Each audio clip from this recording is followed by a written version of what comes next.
Hi, welcome to the Classic Storytellers podcast. Here we share classic stories every week. I'm Tyler, your AI host for today, from Aicast. Thank you for tuning in. Let's continue with Alice's adventure in Wonderland. Chapter 4. The Rabbit Sends in a Little Bill. It was the White Rabbit, trotting slowly back again, and looking anxiously about as it went, as if it had lost something, and she heard it muttering to itself. The Duchess! The Duchess! Oh my dear paws! Oh my fur and whiskers! She'll get me executed, as sure as ferrets are ferrets. Where can I have dropped them, I wonder? Alice guessed in a moment that it was looking for the fan and the pair of white kid gloves, and she very good-naturedly began hunting about for them. But they were nowhere to be seen. Everything seemed to have changed since her swim in the pool, and the great hall, with the glass table and the little door, had vanished completely. Very soon the rabbit noticed Alice, as she went hunting about, and called out to her in an angry tone. Why, Marian, what are you doing out here? Run home this moment, and fetch me a pair of gloves and a fan. Quick now! And Alice was so much frightened that she ran off at once in the direction it pointed to, without trying to explain the mistake it had made. He took me for his housemaid, she said to herself as she ran. How surprised he'll be when he finds out who I am. But I'd better take him his fan and gloves, that is, if I can find them. As she said this, she came upon a neat little house, on the door of which was a bright brass plate with the name, W. Rabbit, engraved upon it. She went in without knocking, and hurried upstairs, in great fear lest she should meet the real Marian, and be turned out of the house before she had found the fan and gloves. How queer it seems, Alice said to herself, to be going messages for a rabbit. I suppose Dinah'll be sending me on messages next. And she began fancying the sort of thing that would happen. Miss Alice, come here directly, and get ready for your walk. Coming in a minute, nurse. But I've got to see that the mouse doesn't get out. Only I don't think that they'd let Dinah stop in the house if it began ordering people about like that. By this time she had found her way into a tidy little room with a table in the window, and on it a fan and 2 or 3 pairs of tiny white kid gloves. She took up the fan and a pair of the gloves, and was just going to leave the room, when her eye fell upon a little bottle that stood near the looking glass. There was no label this time with the words, "Drink me," but nevertheless she uncorked it and put it to her lips. I know something interesting is sure to happen. It did so indeed, and much sooner than she had expected. Before she had drunk half the bottle, she found her head pressing against the ceiling, and had to stoop to save her neck from being broken. She hastily put down the bottle, saying to herself, That's quite enough. I hope I shan't grow any more. As it is, I can't get out at the door. I do wish I hadn't drunk quite so much. Alas! It was too late to wish that. She went on growing, and very soon had to kneel down on the floor. In another minute there was not even room for this, and she tried the effect of lying down with one elbow against the door, and the other arm curled round her head. Still she went on growing, and, as a last resource, she put one arm out of the window, and one foot up the chimney, and said to herself, Now I can do no more, whatever happens. What will become of me? Luckily for Alice, the little magic bottle had now had its full effect, and she grew no larger. Still it was very uncomfortable, and, as there seemed to be no sort of chance of her ever getting out of the room again, no wonder she felt unhappy. It was much pleasanter at home. She added in a sorrowful tone. At least there's no room to grow up any more here. But then, shall I never get any older than I am now? That'll be a comfort, one way, never to be an old woman, but then, always to have lessons to learn. Oh, I shouldn't like that. Oh, you foolish Alice. She answered herself. How can you learn lessons in here? Why, there's hardly room for you, and no room at all for any lesson books." And so she went on, taking first one side and then the other, and making quite a conversation of it all together. But after a few minutes she heard a voice outside, and stopped to listen. "Marianne, Marianne, Said the voice. fetch me my gloves this moment." Then came a little pattering of feet on the stairs. Alice knew it was the rabbit coming to look for her, and she trembled till she shook the house, quite forgetting that she was now about 1,000 times as large as the rabbit, and had no reason to be afraid of it. Presently the rabbit came up to the door, and tried to open it, but, as the door opened inwards, and Alice's elbow was pressed hard against it, that attempt proved a failure. Alice heard it say to itself, "Then I'll go round and get in at the window." "That you won't." thought Alice, and, after waiting till she fancied she heard the rabbit just under the window, she suddenly spread out her hand, and made a snatch in the air.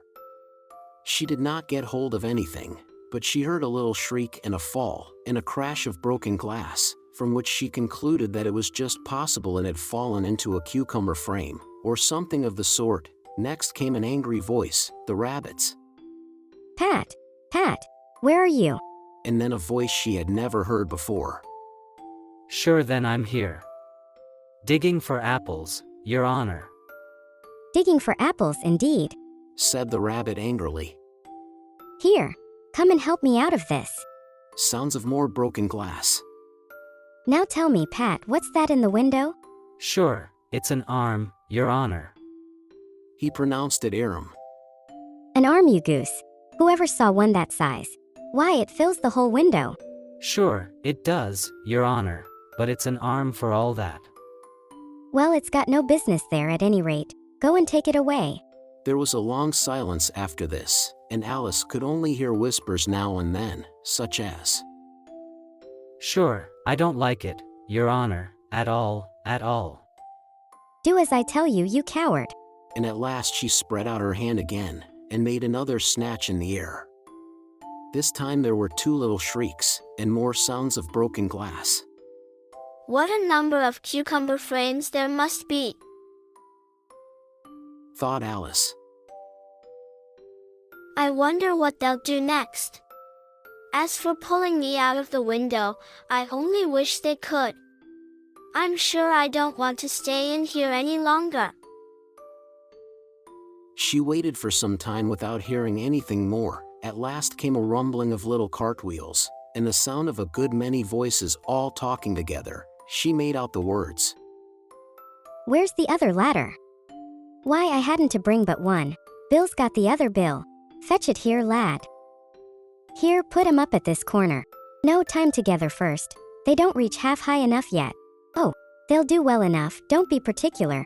Here, Bill. Catch hold of this rope, will the roof bear? Mind that loose slate. Oh, it's coming down. Heads below." "Now, who did that? It was Bill, I fancy. Who's to go down the chimney?" "Nay, I shan't."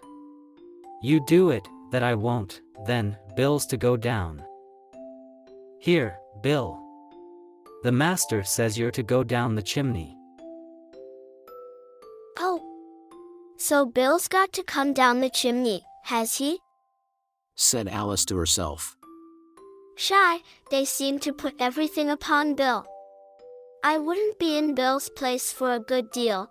This fireplace is narrow, to be sure, but I think I can kick a little." She drew her foot as far down the chimney as she could, and waited till she heard a little animal scratching and scrambling about in the chimney close above her. Then, saying to herself, "This is Bill." she gave one sharp kick, and waited to see what would happen next. The first thing she heard was a general chorus of, "There goes Bill," then the rabbit's voice along. "Catch him, you by the hedge." Then silence, and then another confusion of voices. "Hold up his head. Brandy now. Don't choke him. How is it, old fellow? What happened to you? Tell us all about it." Last came a little feeble, squeaking voice. "That's Bill," thought Alice. "Well, I hardly know, no more, thank ye.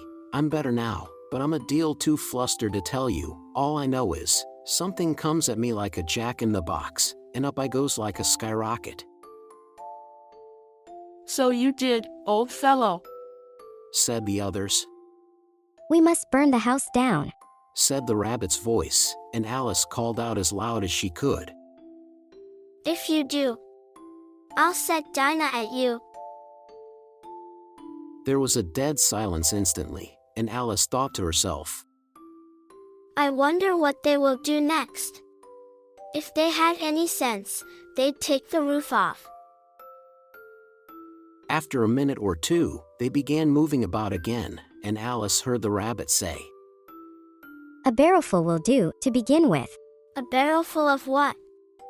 thought Alice, but she had not long to doubt, for the next moment a shower of little pebbles came rattling in at the window, and some of them hit her in the face. I'll put a stop to this.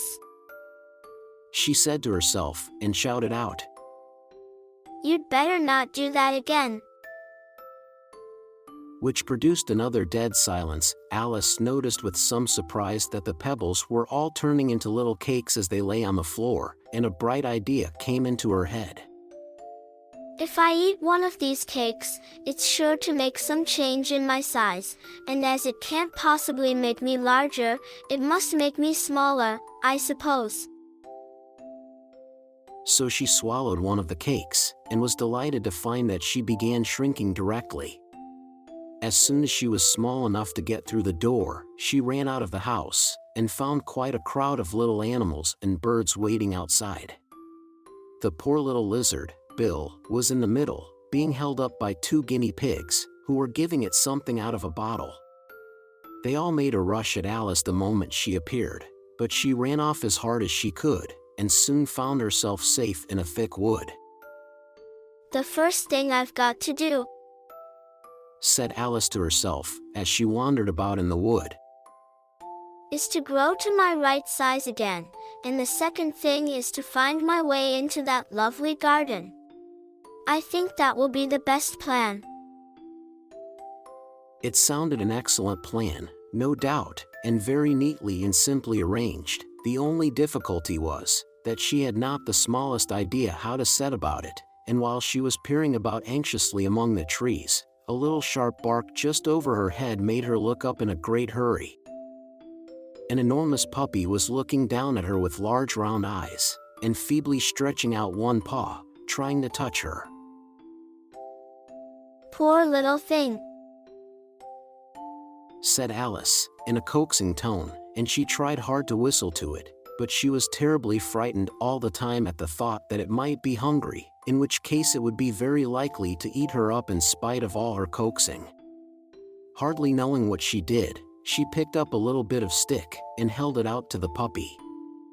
Whereupon the puppy jumped into the air off all its feet at once, with a yelp of delight, and rushed at the stick, and made believe to worry it. Then Alice dodged behind a great thistle, to keep herself from being run over, and the moment she appeared on the other side, the puppy made another rush at the stick, and tumbled head over heels in its hurry to get hold of it.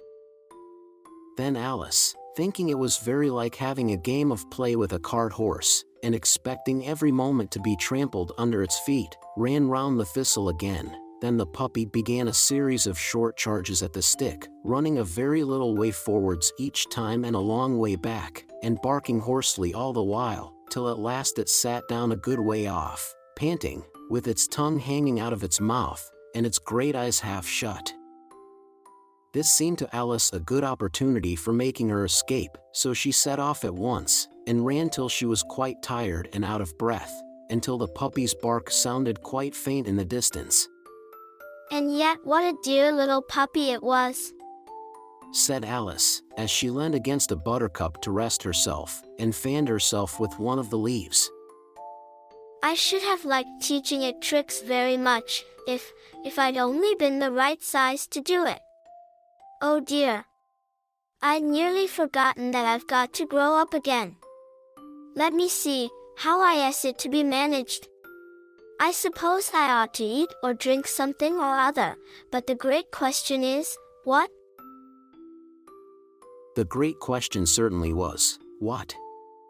Alice looked all round her at the flowers and the blades of grass, but she did not see anything that looked like the right thing to eat or drink under the circumstances.